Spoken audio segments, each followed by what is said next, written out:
Salutations, camarades et citoyens. Alors là, il faut vraiment qu'on parle de Jean-Luc. Vous savez, Jean-Luc Mélenchon.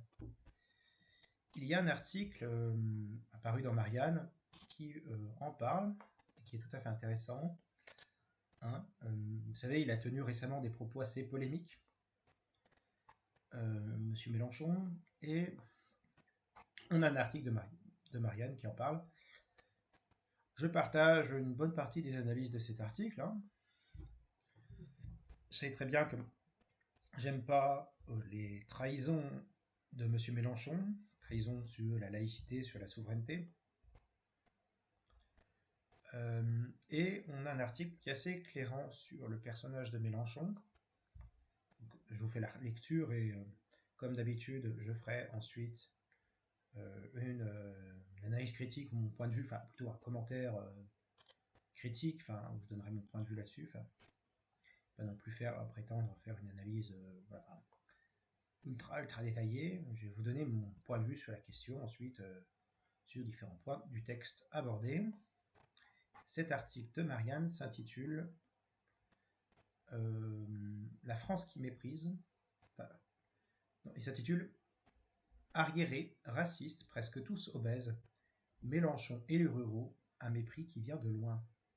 Et c'est un article de Adrien Matou, pour Marianne, comme je l'ai dit, qui a été publié le 13 septembre 2024, à 19h15. Pas besoin de préciser le. Alors, on commence la lecture d'article. Si le rejet du tribun insoumis envers les Français vivant à la campagne s'est intensifié ces derniers mois sur fond de bataille idéologique avec François Ruffin, la carrière politique de Jean-Luc Mélenchon est émaillée de déclarations condescendantes à l'égard des ruraux. Magnéto. Le malentendu est tenace entre une famille politique, la gauche, qui s'est donné pour vocation première d'émanciper les classes populaires, et la fraction rurale de ces dernières, qui se refuse depuis des décennies, qui se refuse à elle depuis des décennies. Trop conservateurs, trop attachés au terroir et aux traditions, les habitants des campagnes. Trop urbaines, trop bourgeoises finalement, méprisantes la gauche. Ouais, point d'interrogation sur ces petites. Si ces dernières années, la question de la sous-performance historique de la gauche dans les campagnes a pris un tour plus décisif sous l'impulsion de Jean-Luc Mélenchon, la France insoumise accentue jusqu'à la caricature une stratégie électorale uniquement tournée vers les grands centres urbains peuplés d'électeurs diplômés et leurs banlieues remplies de citoyens de culture musulmane que LFI tente de séduire via un discours communautariste. Face à cette tendance, toute une partie de la gauche, François Ruffin en tête, s'insurge. Non seulement la gauche pourrait parler aux ouvriers et employés, qui peuplent la France périphérique, et la ruralité arctile, mais en plus elle en aurait le devoir moral. Le choix de Mélenchon semble pourtant fait. Ce samedi 7 septembre, en marge d'une manifestation, il lâche, capté par des micros, « Il faut mobiliser la jeunesse et les quartiers, tout le reste, laissez tomber, on perd notre temps. » Une saillie qui a excédé Ruffin, déjà en rupture de banc avec LFI, et provoqué des échanges de violence inouïe entre le Picard et les Insoumis. Une saillie qui s'inscrit toujours dans la longue durée. En réalité, Jean-Luc Mélenchon a toujours considéré avec méfiance, voire mépris, ces Français des champs qu'il préconise aujourd'hui d'abandonner dans les bras du Rassemblement national. Retour en arrière à travers 5 épisodes clés. Le gamin de Tanger. Jean-Luc Mélenchon est un immigré. Le futur candidat à la présidentielle est né en 1951 à Tanger, de parents pieds noirs. Son déménagement en Normandie en 1962 est un traumatisme. Outre les rudesses du climat et le divorce de ses parents, le jeune Mélenchon supporte mal de passer du Maroc à la campagne métropolitaine. Un entretien accordé à Hit Radio garde la trace de cette rancœur. Un entretien accordé à Hit Radio garde la trace de cette rancœur. À l'origine des choix de vie de l'homme politique. Je ne supporte plus de vivre autrement que dans un endroit où les gens sont mélangés, revendique le résident du 10e arrondissement de Paris, qui affirme qu'il ne peut pas survivre quand il n'y a que des blonds aux yeux bleus. Dans le même entretien, Mélenchon se montre particulièrement désobligeant envers les habitants du coin perdu, c'est entre guillemets, qu'est le pays de Caux, contrée normande dans laquelle il débarque, dans lequel, plutôt laquelle du coup, dans lequel il débarque à 11 ans. Non, c'est le pays de Caux, bref. Dans lequel il débarque à 11 ans. Les gens n'avaient jamais vu personne, hélas pour eux, les malheureux souffraient d'un alcoolisme épouvantable, donc nous étions consternés, et personne ne parlait aucune espèce de langue étrangère. La France des campagnes était extraordinairement arriérée par rapport au Maroc des villes. Casablanca était une ville plus moderne que Clermont-Ferrand. Ses écrits le montrent en matière de lieu de vie. Mélenchon a toujours réservé sa fascination pour les aires urbaines. C'est ici que les choses se passent, que les humains se mélangent, que les révolutions se forment. Mais à de plus rares instants comme ici, il laisse transparaître un mépris affiché pour le peuple des campagnes. Sur la Corse, le regard du Jacobin. Une première trace de ce trait de caractère mélenchonien peut être trouvée en août 2000. JLM est alors ministre délégué à l'enseignement professionnel et il écrit au sujet d'un thème qui fracture la gauche plurielle du gouvernement Jospin. La question corse. Faut-il laisser davantage d'autonomie à l'île de Beauté? Mélenchon répond forcément par le négatif dans une tribune publiée par Marianne. Son jacobinisme conséquent lui intime alors logiquement de militer pour l'application uniforme et égalitaire de la loi sur tout le territoire national et de lutter contre le régionalisme ethniciste des Corses. Mais dans le texte affleure également un rejet plus profond, plus viscéral. Ouvrez les guillemets. Le déshonneur ordinaire de l'île contamine l'État républicain, faute d'être capable de l'éradiquer, il en devient partie prenante. Fermez les guillemets. Estime Mélenchon, qui ajoute un passage lourd de sous-entendu sur l'arriération supposée d'une partie du peuple corse. Ouvrez les guillemets. N'en déplaise aux griots du culte des racines et aux rebouteux de l'identité par le terroir, nous sommes très nombreux à vouloir construire nous-mêmes notre identité culturelle en faisant librement notre miel de tout ce qui nous convient, sans subir au préalable l'accord du clan, la loi du grand-père, les préceptes de la grand-mère, ni les coutumes dignes de leurs ancêtres. Fermez les guillemets. Au point d'estimer qu'il serait, ouvrez les guillemets, préférable de perdre la Corse que d'être obligé de lui ressembler, car bien sûr, mieux vaudrait perdre la Corse que la République. Fermez les guillemets. La blessure d'Hénin-Beaumont. Lors des législatives de 2012, Mélenchon tente un coup politique. Il vient défier Marine Le Pen sur les terres ouvrières d'Hénin-Beaumont, dans le Pas-de-Calais. Quelques mois après sa défaite dès le premier tour, le leader du Front de gauche avouera qu'il s'agissait de sa pire campagne.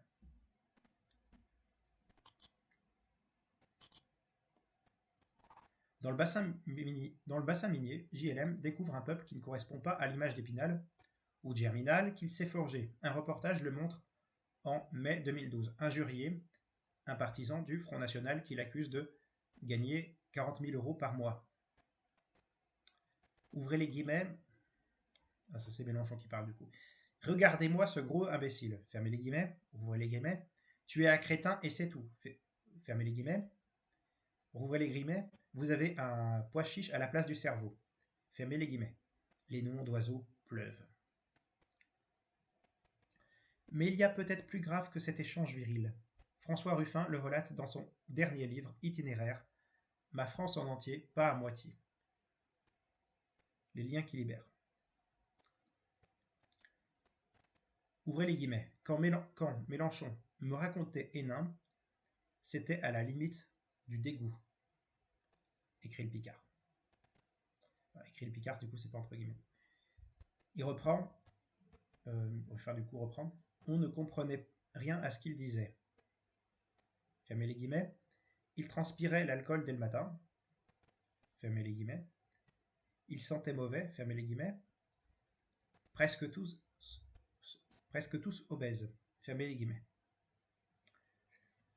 Propos inventés de toutes pièces pour régler des comptes ou échanges véridiques. Impossible de trancher. Mais les réflexions de l'insoumis concernant l'alcoolisme et l'arriération des nordistes ressemblent à d'autres propos qu'il a pu tenir micro-ouvertes cette fois-ci.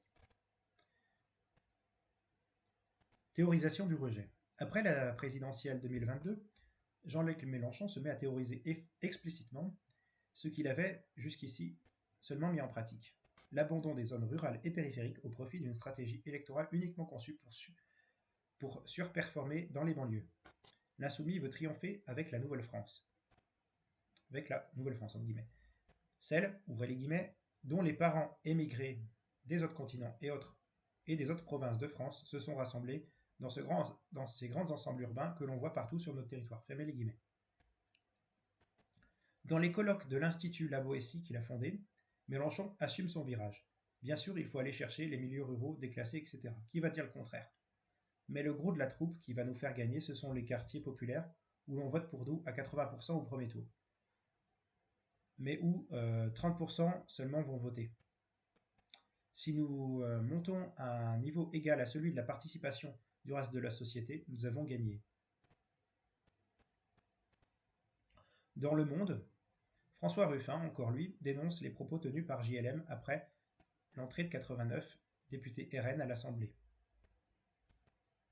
Ouvrez les guillemets.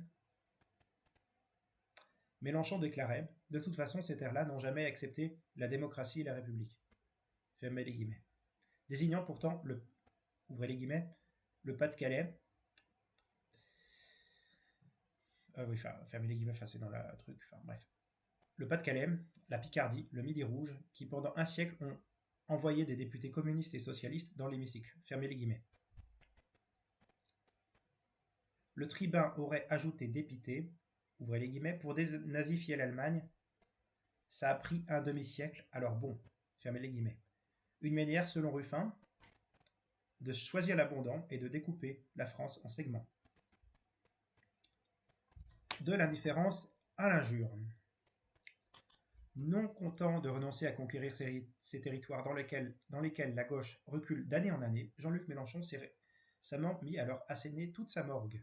Ce faisant, il s'inscrit dans les pas d'une certaine gauche urbaine qui ne l'a pas attendu pour cracher son mépris à l'égard du français des champs, forcément bof, vulgaire, à esprit étriqué.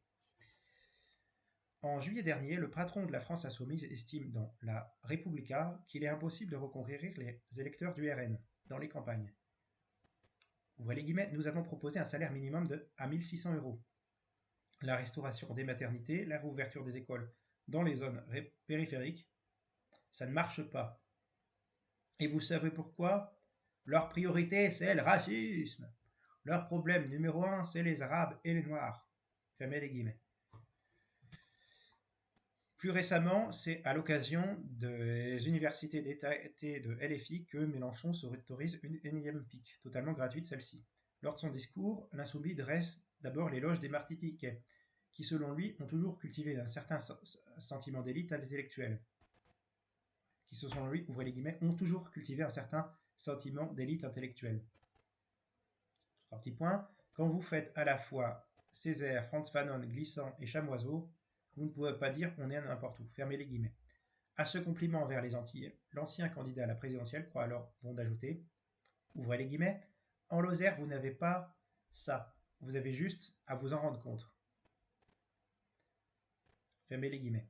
L'attrait pour la créolisation semble décidément devoir être systématiquement associé chez Mélenchon au dégoût pour la France profonde. Voilà, c'est dans l'article d'Adrien Matou. Qu'est-ce qu'on peut en dire? On a un type à gauche qui s'appelle Mélenchon, qui a fait toute la stratégie de Terra Nova de rejeter le social pour le sociétal, qui se plaint qu'une partie des classes populaires se soit tournée vers la droite parce que lui, il plaquait tout sur l'identitaire. Il n'a même pas foutu s'en rendre compte. On a quelqu'un qui méprise les classes populaires rurales. Ça, c'est comment dire, Mélenchon, il faut se rappeler que Mélenchon, ça a été un trotskiste de l'OCI. Ça a été un trotskiste. Vous vérifierez le truc. On peut trouver facilement sur Wikipédia son parcours. Enfin, bref. On va trouver les sources. C'était un ancien trotskiste, un ancien trotskar, j'ai envie de dire, de l'OCI, qui a fait sa carrière au Parti Socialiste avant de fonder le Front de Gauche, puis la France Insoumise. C'est un opportuniste. Ça a été un gauchiste, puis un opportuniste. L'ouvriérisme de Trotsky le conduit, si vous voulez, formation trotskiste, ça signifie parfois mépris des paysans dans le trotskisme. Parce que faut comprendre que Trotsky hait les paysans. Il déteste les paysans, Trotsky.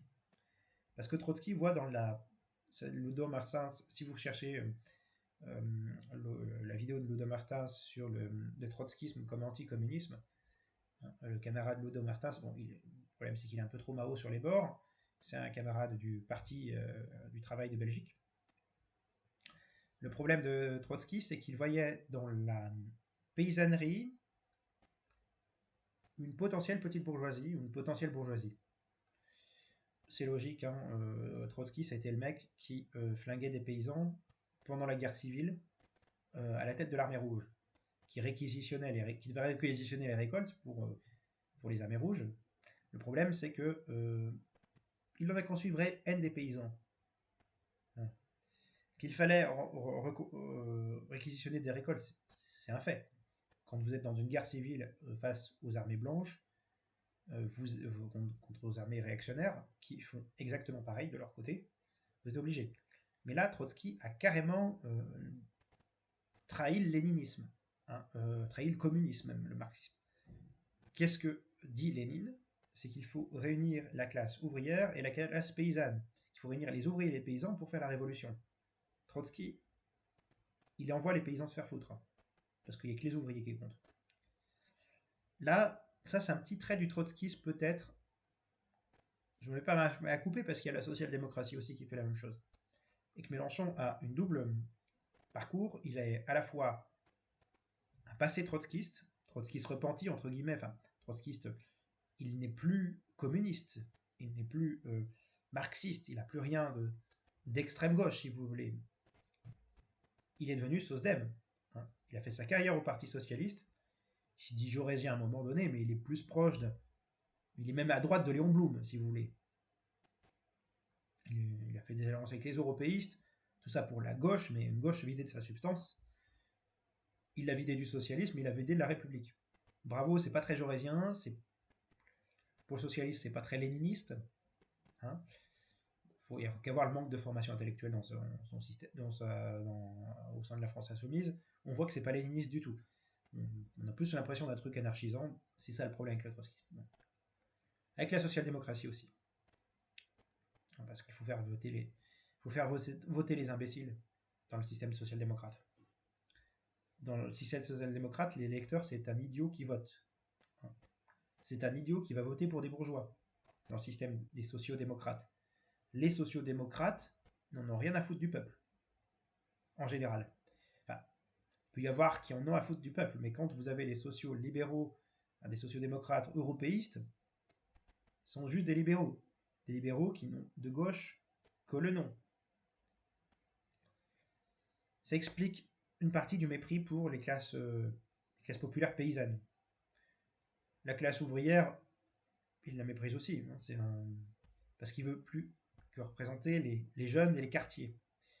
Dans le vocabulaire de la France insoumise, quand ils disent quartier populaire, ça veut dire quartiers islamisés qui sont des territoires perdus de la République. Il y a vraiment ce problème-là.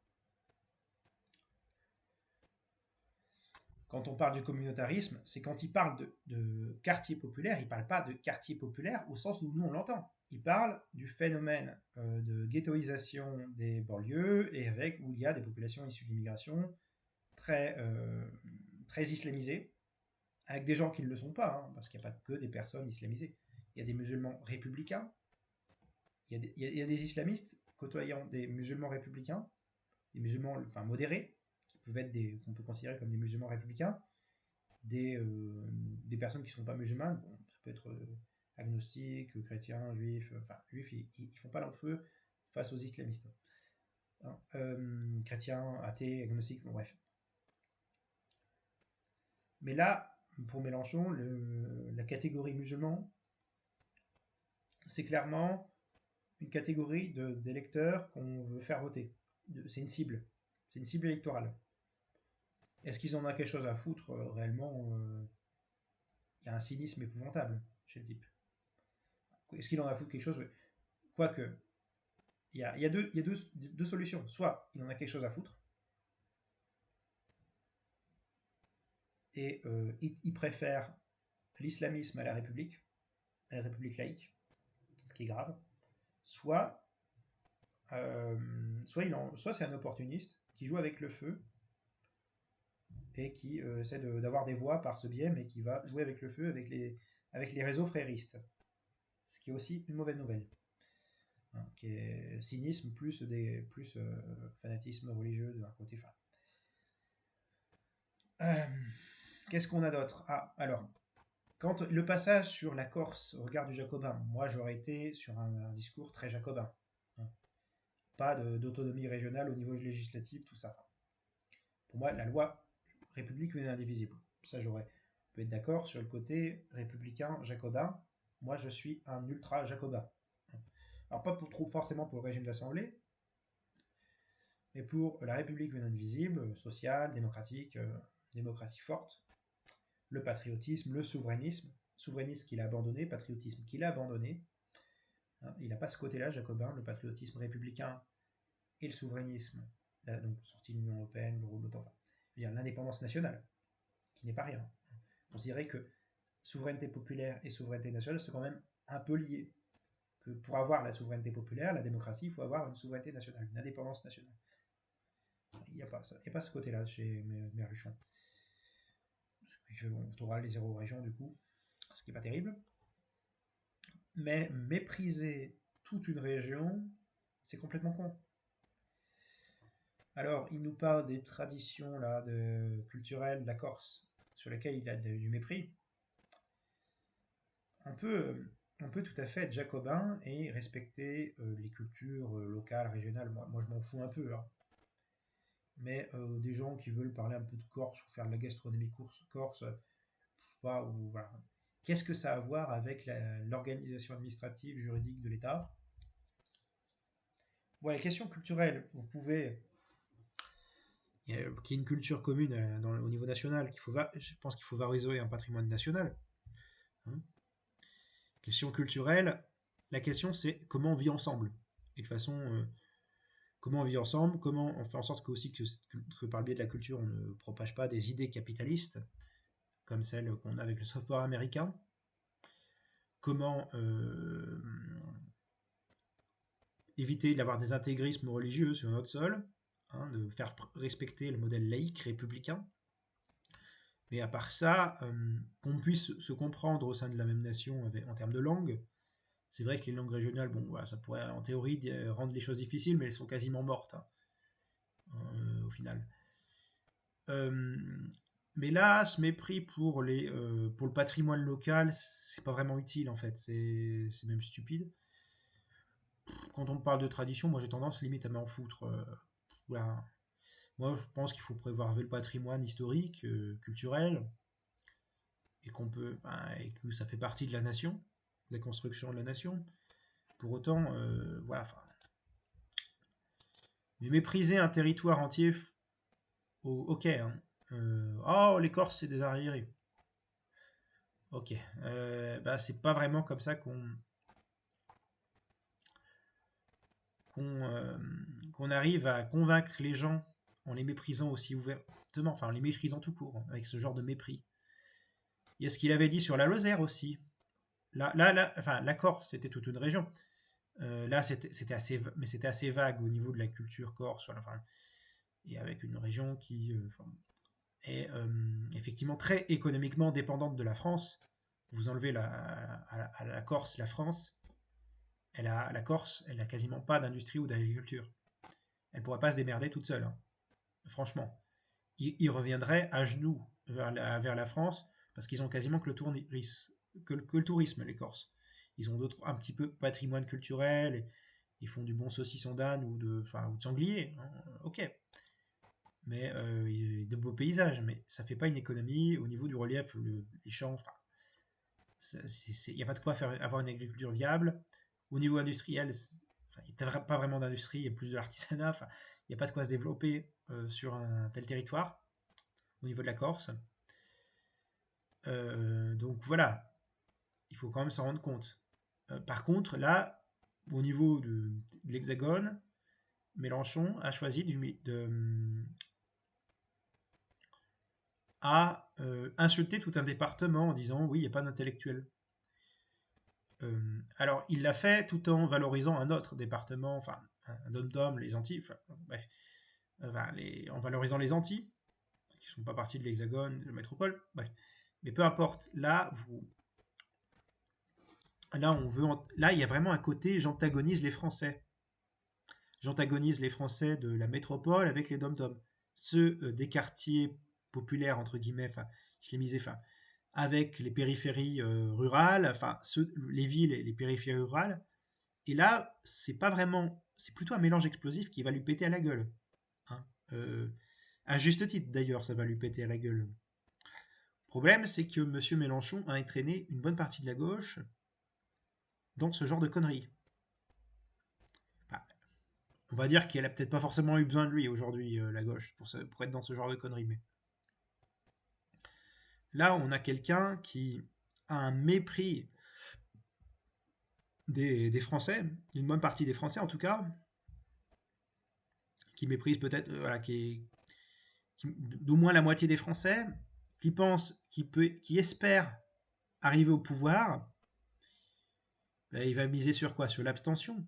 L'abstention, oui, j'ai plutôt l'impression que c'est le RN qui en profite. Hein. Plus on aura nos insoumis qui feront des conneries comme Jean-Luc Mélenchon qui méprise la ruralité, plus ces gens-là, ben, il faut constater ils reculeront au niveau des intentions de vote. Ils auront beau faire toutes les alliances qu'ils veulent avec l'ensemble de la gauche, qui aujourd'hui est en pleine décomposition, avec des écolos européistes, des communistes qui ne sont pas vraiment communistes, on ne sait pas trop ce qu'ils sont, ils n'ont pas de colonne vertébrale idéologique, un PS qui a trahi, avec un NPA qui dit tout et n'importe quoi, qui va draguer de l'islamiste et de l'anarchiste, enfin, alors qu'ils sont trotskistes, enfin, on a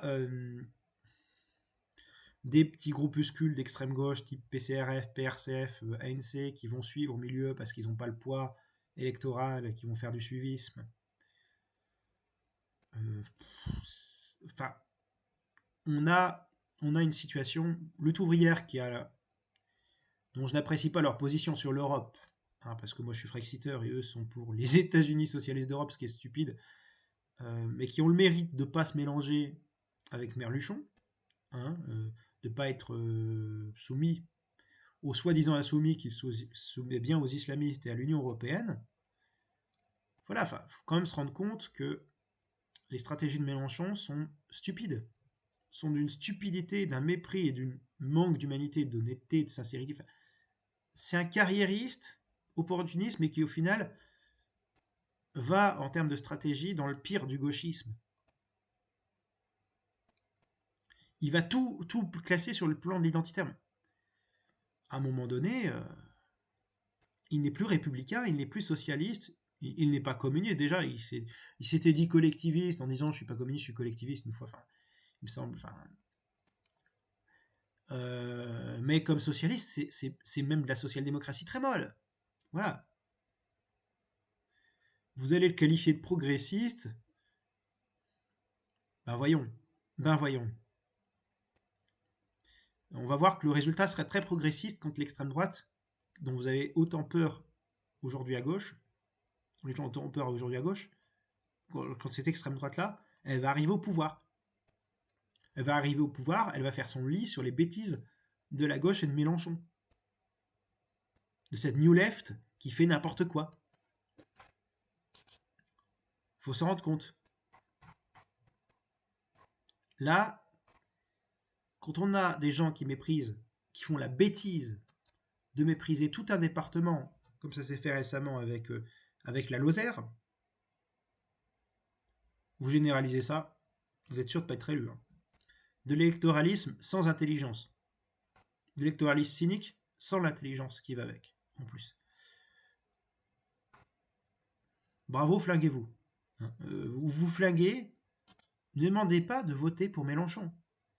Je sais que ça sert à rien, que le résultat sera mauvais s'il est élu, parce que idéologiquement c'est la merde. Il n'y a pas de colonne vertébrale sérieuse, il n'y a pas de théorisation sérieuse de ces idées. Enfin, il n'y a pas rien de cohérent dans le discours de Mélenchon. C'est le discours d'un fou, d'un vieux sénile. Il n'y a rien de cohérent. Et que je vote ou pas pour lui, il va perdre. Ça, c'est certain. Que je vote ou pas pour la LFI ou PCF, tout ce que vous voulez, ou NFP, enfin, PS, parce que c'est le PS qui est un peu plus remuant. Hein. Moi, ce que je reproche aujourd'hui au PCF, entre autres, hein, mis à part le fait qu'ils ont eu le défaut d'avoir abandonné l'avant-garde, d'avoir s'être laissé infiltrer par des européistes, soit des bourgeois de merde, des bourgeois, des européistes, donc des fascistes même, parce que sans souveraineté nationale, vous n'avez pas de cadre de souveraineté populaire, de démocratie. Donc, enfin, plus l'islamiste qui va... Bon, mais ça, c'est plutôt pour la France insoumise, la France islamiste, comme je les appelle.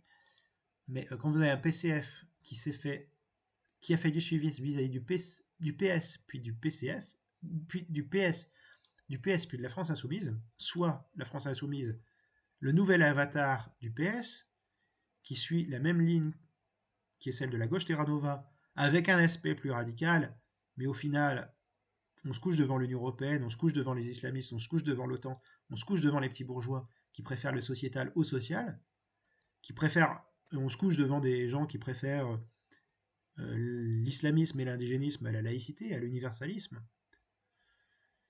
Comprenez que j'ai pas envie de voter pour la France insoumise. J'ai envie qu'ils dégagent ces gens-là. Ces gens-là ont détruit la gauche.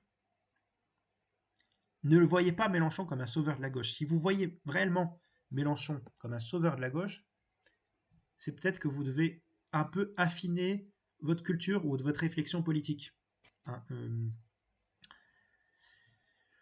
votre culture politique ou votre réflexion politique.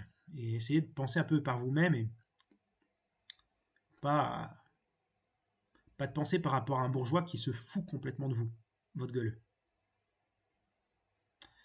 Bon, sur ce, camarades et citoyens, on a parlé du Trotskar, du social traite Mélenchon, avec cette lecture d'article. Je mettrai évidemment la source de l'article dans la description. Vous lirez l'article, vous le partagerez, et vous partagerez la vidéo aussi, hein, surtout. Vous ferez les recherches sur le parcours politique de Mélenchon, sur un peu tout ce que je dis au niveau de la gauche Terra Nova, sur les... Vous voyez aussi les trucs sur Maxime Grémetz qui parle de Mélenchon, ou sur d'autres, par exemple. Sur d'autres personnes qui parlent de Mélenchon. Ça peut être intéressant. Vous voyez. Eh bien, en fait, vous ferez toutes ces recherches sur ce sujet-là. Je vous mettrai le lien dans la description. Et sur ce, je vous souhaite de prendre bien soin de vous, camarades. Raison, égalité, nous vaincrons.